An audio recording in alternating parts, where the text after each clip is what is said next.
Nous allons voir ensemble comment se déroulent les certifications du BPGEPS Activité physique pour tous. Donc, comme tous les BP, ils se composent de 4 unités capitalisables. Nous allons voir les différentes temporalités pour passer les certifications et pouvoir valider ce diplôme.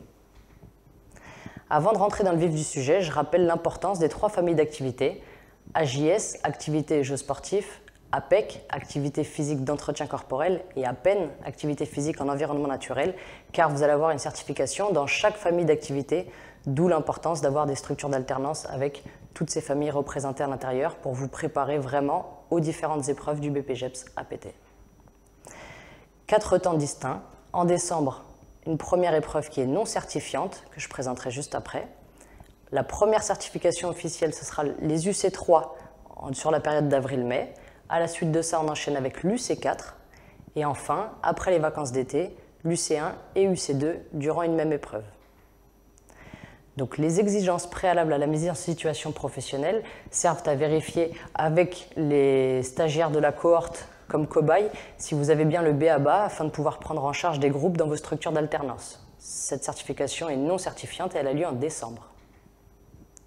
Pour l'UC3, vous allez la passer dans 2 familles d'activités différentes, les 2 fois dans vos structures d'alternance avec 2 experts qui viennent sur place, qui viennent vous évaluer donc sur 2 activités différentes.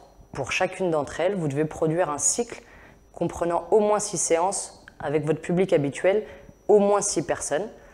À la suite de l'envoi du cycle, les évaluateurs viennent sur place évaluer une des séances de ce cycle et s'ensuit la partie entretien sous forme de questions-réponses d'une durée de 30 minutes maximum. Pour l'UC4, ce sera donc au CREPS cette fois-ci, dans la 3e famille d'activités, celle qui n'a pas été évaluée en UC3, d'où l'importance des 3 familles expliquées en début de présentation. Toujours 2 experts qui viennent vous voir, une menée d'une séance de 45 à 120 minutes avec, encore une fois, 6 pratiquants minimum et un entretien de 15 minutes maximum. Donc, un exemple, en UC3, je peux choisir APEC, faire un cours de stretching avec un public adulte dans une salle de fitness dans laquelle je suis en stage toute l'année. Ma 2e famille en UC3, je peux choisir AJS. Si je suis dans une association, par exemple, de hand, je prends un public enfant cette fois-ci parce que j'ai pris adulte et en UC3, il faut 2 publics différents pour une initiation en hand. Et en UC4, il me restera la 3e famille d'activités. En APEN, je peux choisir kayak et l'effectuer avec un public fourni par le CREPS au mois de juin.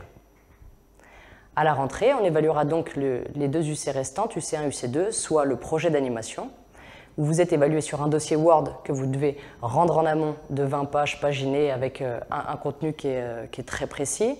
Et derrière, le jour J, vous êtes face encore une fois à 2 experts. Vous avez 20 minutes de présentation orale avec un support PowerPoint. Et à la suite de ça, 20 minutes d'entretien sous forme de questions-réponses avec les 2 experts pour vérifier que vous avez validé toutes les unités, tous les objectifs intermédiaires de ces 2 unités capitalisables.